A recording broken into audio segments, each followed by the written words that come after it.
अस्सलाम वालेकुम व्यूवर्स, कैसे हैं व्यूवर्स। आज हम जिस टॉपिक पे बात करेंगे वो है क्रॉस मैच। आज मैं आपको बताऊंगा कि ब्लड डोनेट करने से पहले क्रॉस मैच क्यों ज़रूरी होता है। तो चलते हैं वीडियो की तरफ। जिन लोगों ने अभी तक मेरा चैनल सब्सक्राइब नहीं किया, इसको लाइक शेयर और सब्सक्राइब करें ताकि हर मेरी इन्फॉर्मेटिव वीडियो आप तक जल्द से जल्द पहुँच सके। तो चलते हैं वीडियो की तरफ। क्रॉस मैच ब्लड डोनेट करने से पहले एक बहुत अहम टेस्ट है। इसको आम ज़माने में हम कह सकते हैं कि ये एक एंटीबॉडी टेस्ट है, जिसके बिना ब्लड पेशेंट को ट्रांसफ्यूजन नहीं हो सकता।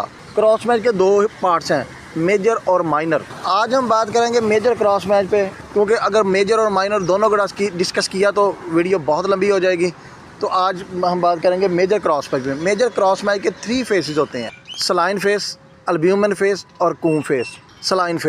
सलाइन फेस में हमने जिस डोनर का ब्लड ड्रा करना होता है उसके हमने 1 ml 2 ml ब्लड ले लेना है। 1 ml ले लें तब भी ठीक है, 2 ml ले लें तब भी ठीक है। उसको 10 ml ट्यूब में डाल के उसमें ऊपर तक ट्यूब को नॉर्मल सलाइन से हमने फिल कर लेना है। फिल करने के बाद उसको 3400 राउंड पर मिनट पे हमने इसको सेंट्रीफ्यूज करना है 2 मिनट के लिए। जब हम 2 मिनट के लिए इसको सेंट्रीफ्यूज करेंगे तो जो सुपरनेटिव जो उसका जितना भी होगा बाहर निकाल के सुपरनेटिव उसका गिरा देंगे।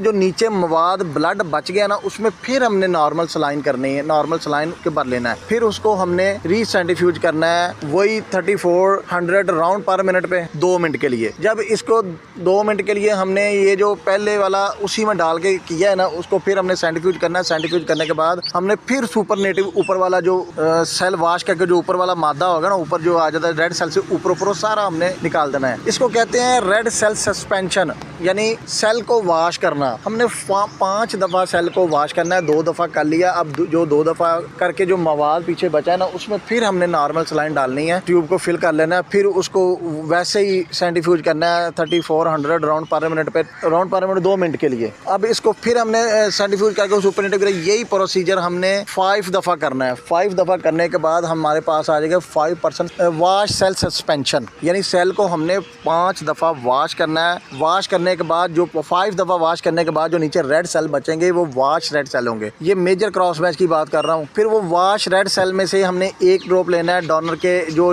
हमने डोनर के सेल को वाश किया ना उसका लेना है हमने 1 ड्रॉप, और 1 ड्रॉप पेशेंट के सीरम का लेना है। 19 ड्रॉप हमने नॉर्मल सलाइन के लेने हैं। याद रहे कि वाश रेड सेल में से 1 ड्रॉप ब्लड का लेना है, 19 कतरे नॉर्मल सलाइन के लेने हैं, और 1 ड्रॉप पेशेंट के सीरम और प्लाज्मे का लेना है। अब ये जो सारा हमने लिया ना, ये 19 ड्रॉप नॉर्मल सलाइन के और 1 ड्रॉप ब्लड का वाश ब्लड सेल का और 1 ड्रॉप पेशेंट के सीरम का, इसको हमने दोबारा सेंट्रीफ्यूज करना है वही 3400 राउंड पर मिनट पे 2 मिनट के लिए। तो आप सेंट्रीफ्यूज करने के बाद देखेंगे कि ये जो हमने मवाद को सेंट्रीफ्यूज किया, इसके नीचे एक छोटा सा ड्रॉप बन जाएगा, छोटा सा बीड्स बन जाएगा। अगर तो वो बीड्स फैलता होगा उसमें से, यानी कि वो गदला सा होगा, फैलता होगा, अपनी कंडीशन में नहीं होगा, तो यहीं पे हमने क्रॉस मैच रोक देना है। यहाँ पे ये कहेंगे जी इसका सलाइन फेस सही, इसका क्रॉस मैच जो है ना वो सही नहीं है, इसको रोक देना। देन अल्ब्यूमिन और कूम फेस करने की ज़रूरत नहीं है। अब हमने इसको मज़ीद चेक करने के लिए इसको फिर मिक्स करना है।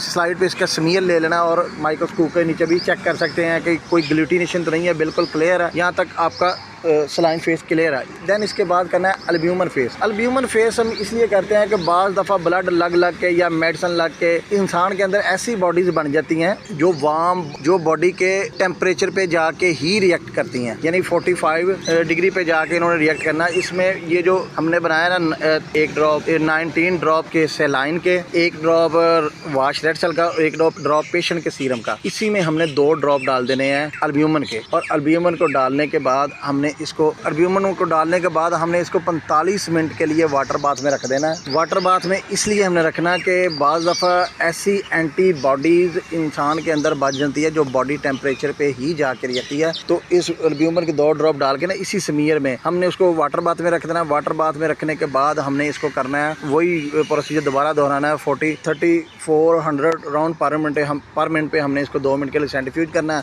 सेंट्रीफ्यूज करने के बाद हमने बाहर निकालना, देखना कि बीड्स अगर अपनी कंडीशन कंडीशन में है तो ये यहाँ तक अल्ब्यूमिन फेस भी आपका मुकम्मल हो जाता है। देन हमने कूम फेस करना है। कूम फेस ऐसी हसास एंटीबॉडीज इंसान के अंदर बन जाती हैं जिनको बहुत सी ऐसी हसास एंटीबॉडीज बन जाती हैं जिनके तहकीक करना भी वो भी लाजमी होता है। उसके लिए हमने इसी सारे स्मीयर में जो 19 ड्रॉप नॉर्मल सलाइम के, 1 ड्रॉप वाश रेड सेल का, 1 ड्रॉप पेशेंट के सीरम का और 2 ड्रॉप अल्ब्यूमिन के, इसी में हमने फिर 2 ड्रॉप कूम के डालने हैं और फिर इसको सेंट्रीफ्यूज करना है। सेंट्रीफ्यूज करने के बाद हमने इसकी स्लाइड बनानी है और माइक्रोस्कोप के नीचे देखना है कि किसी किस्म का कोई ग्लूटिनेशन या कोई ऐसे सेल बॉन्डिंग तो नहीं आपस में जुड़े तो नहीं हुए। तो अगर ये भी बिल्कुल ठीक है और बीड्स भी अपनी कंडीशन में है तो आपका सलाइन फेस भी ठीक है, अल्ब्यूमिन फेस भी और कूम फेस भी, यहाँ तक मेजर क्रॉस मैच है।